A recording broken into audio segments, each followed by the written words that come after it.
Turns out a lot of our favorite K-drama actors didn't disappear. They just left Korea. And I'm not talking about quick trips for fan meetings or brand deals. I mean, they packed up, moved abroad, and built entire lives somewhere else. Some are raising families in California. Others are conquering Hollywood. One's literally living in a Tuscan villa. Today, we're tracking down where these actors actually went. And trust me, some of these answers are going to surprise you. Let's get into it. Choi Min-yeong. Everyone. Guys, Kitty and I are finally together. I'm not gonna let her fail out of this school now. I would say the first one would definitely be... Remember Bak Yi-hun from 2521? The little brother who made us all emotional with that quiet, earnest performance? Yeah, Choi Min-yeong. He had this understated charm that made you root for him, even in scenes where he barely had any lines. I genuinely thought we'd see him everywhere after that show wrapped. Maybe as a second lead in a rom-com or even his own coming-of-age drama. But then, nothing. No casting announcements, no behind-the-scenes posts, not even a coffee brand endorsement. It was like he just evaporated from the Korean entertainment scene. Turns out, he didn't disappear. He just went to Hollywood. Choi Min-yeong landed a role in Netflix's XO Kitty as Dae, one of Kitty's main love interests. From a supporting role in a K-drama to a lead in an American teen series, that's not a small jump, that's a whole career pivot. And look, I'll be honest, I skipped through some of the other storylines in that show because they didn't grab me, but every time Dae showed up on screen, I was locked in. He brought that same sincerity from 2521, but with more confidence, more presence. It's wild to think he went from Seoul to LA and just made it work. Props to him for betting on himself like that. Kwon Sang-woo. 대갈박꼬라지 한번. 어우. 미안하다. 미안해. If you were watching K-dramas in the early 2000s, you know Kwon Sang-woo. Stairway to Heaven? Come on. That man made melodrama look effortless. Brooding intensity, heartbreaking storylines, the kind of acting that had you sobbing into your pillow at 2 a.m. He was everywhere for a while, one of those actors you just assumed would always be part of the Korean drama landscape. But then his presence started fading, especially after he married Son Tae-young, the former Miss Korea. People speculated he was just being selective, or maybe focusing on films instead of dramas. Here's what actually happened. Kwon Sang-woo and his family moved to New Jersey. Yeah, New Jersey. Not LA, not New York, suburban New Jersey. They relocated years ago because they wanted their kids to grow up with more privacy and a different kind of environment than the non-stop celebrity spotlight in Korea. He's been pretty open about it now, even sharing glimpses of their life there on social media. And he still flies back to Korea for film projects. He's still a big name in Korean cinema, but his day-to-day life is over there. School pickups, grocery runs, probably dealing with snow in the winter. It's such a contrast to his larger-than-life image, but honestly, it makes him feel more real. I kind of love that one of Korea's biggest stars is just living a normal family life in the States. Dong-seok. Fucking memorizing machine, you know. I'm vicious when they're greedy, you know. Dong-seok, or Don Lee, depending on where you know him from, is one of those actors who just commands the screen. Whether he's punching zombies on a train or taking down criminal syndicates in the Roundup series, you can't look away. He's got this perfect mix of intimidating and endearing, like he could break someone in half, but also give the best bear hugs. For years, he's been a fixture in Korean blockbusters, so it's easy to assume he's always been based in Seoul. But here's the thing. Dong-seok is actually a U.S. citizen, and he lived in Los Angeles for a long time before he ever made it big in Korea. His home base has always been the States, even when he was dominating the Korean box office. And now that he's broken into Hollywood, landing a role in Marvel's Eternals of all things, he's been splitting his time between both countries even more. He didn't disappear from Korea, but he's definitely leaning into his American roots and using his bilingual skills to build a whole other career over there. Honestly, if anyone was going to join the MCU, it had to be him. He's basically a real-life superhero already. The man's a legend on 2 continents now, and I'm here for it.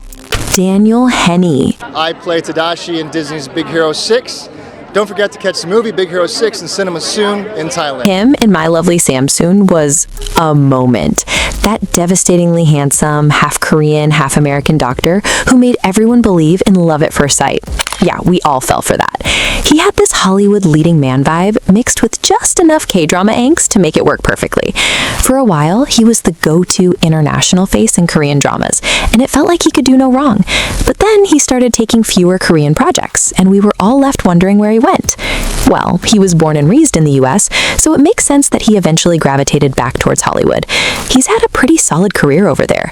Criminal Minds Beyond Borders, The Wheel of Time, a bunch of other projects that kept him busy. And in late 2023, he married Japanese-American actress Ru Kumagawa, and they've set up their life in the States. He's talked about his deep connection to Michigan, where he grew up, and how much he values being close to home. So he didn't vanish, he just expanded his world.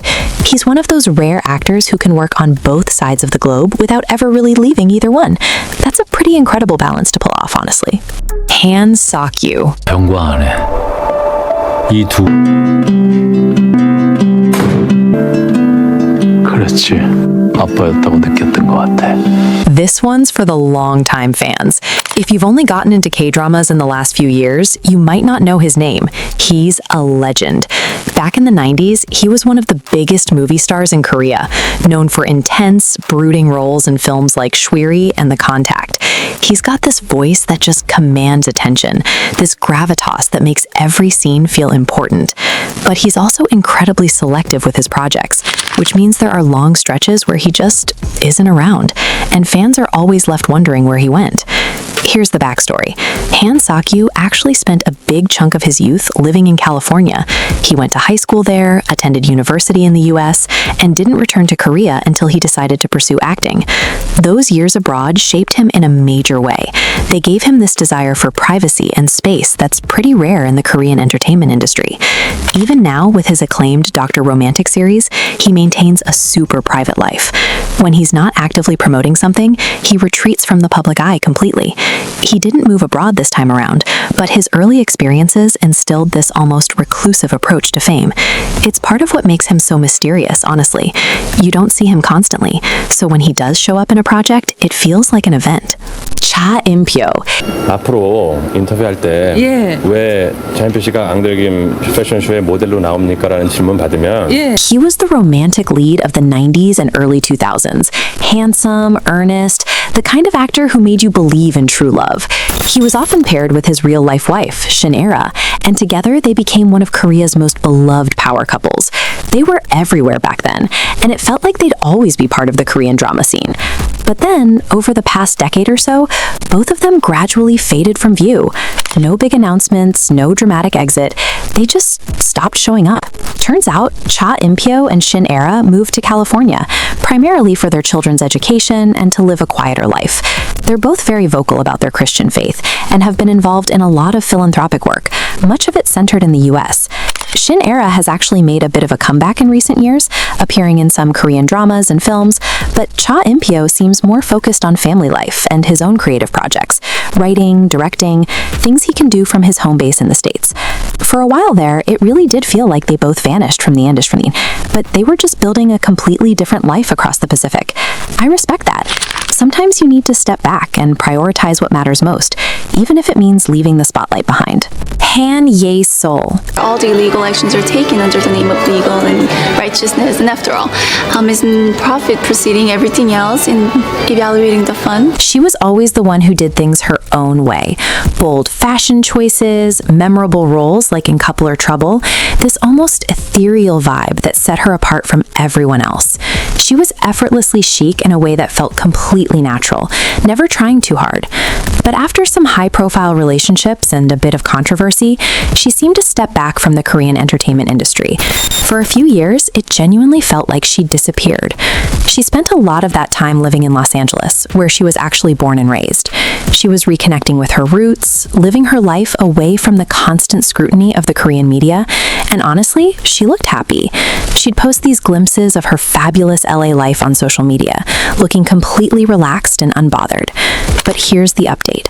After marrying her non-celebrity boyfriend in 2024, she's made a very deliberate comeback to Korea in late 2025. She signed with a new agency and is reportedly gearing up for several new projects. So she didn't vanish permanently. She just needed a lengthy break in the US to reset and figure out what she wanted next. I think a lot of people can relate to that. Sometimes you need to leave to remember why you loved something in the first place. Lee Min-ho. 욕망과 인간이라는 평가가 저는 어느 정도는 당연하다라고 생각을 하는데. Okay, don't come for me on this one. I know Lee Min-ho hasn't exactly disappeared from Korea. He's Lee Min-ho, the king of K-drama. But hear me out. For someone who's that massive of a Hallyu star, his appearances in new dramas feel sparse, right? After The King, Eternal Monarch, there was a noticeable pause. And that's because his life has become genuinely global in a way that's hard to keep track of. Lee Min-ho isn't living abroad full-time, but he spends so much time outside Korea for international projects that it often feels like he's vanished from the regular Korean drama cycle. He spent months in Canada filming Pachinko for Apple TV+, fully immersing himself in that production. He's constantly in the United States for creative meetings, brand engagements, and work related to his own production company, Lee Min-ho Film. He owns properties in Seoul, sure, but his lifestyle is that of a true global citizen. He's strategically building an international portfolio, which means we're not going to see him in a new K-drama every year like we used to. And honestly, I get it. When you're at that level, you can afford to be selective and take on projects that challenge you in different ways. He's not gone. He's just everywhere, except where we expect him to be. Song Joong-ki. When rehearsal, director of this award told me don't touch this mic Joong-ki, but wow. And finally, let's talk about Song Joong-ki, Captain Yu from Descendants of the Sun, Vincenzo Cassano himself. After his high-profile divorce and subsequent remarriage to British actress Katie Louise Saunders, it felt like his presence in Korea became less frequent. Fewer public appearances, less constant buzz. People were curious, but also respectful of his privacy, and for a while it seemed like he was just laying low. Well, surprise, he is now primarily splitting his time between South Korea and Italy. His wife, Katie, has deep roots in Italy, and they've chosen to raise their family in a picturesque rural part of Tuscany, not far from Rome. He's been open about learning Italian and embracing this quiet family life when he's not filming. Of course, he still maintains homes in Seoul and flies back for his major Korean film and drama projects, but his personal life, his day-to-day existence, has truly moved to Europe. While he's still very much an active actor in Korea, a huge part of his life has disappeared from the Korean public eye and relocated to the Italian countryside. And hey, let me know in the comments which actor you'd love to see make a big comeback to K-dramas, or if there's someone we missed that you've been wondering about. Before you go, if you enjoyed this video, you might want to check out our previous one where we talked about these 31 Korean actors are secretly fluent in English. You'll probably recognize a few familiar faces from today's list over there too.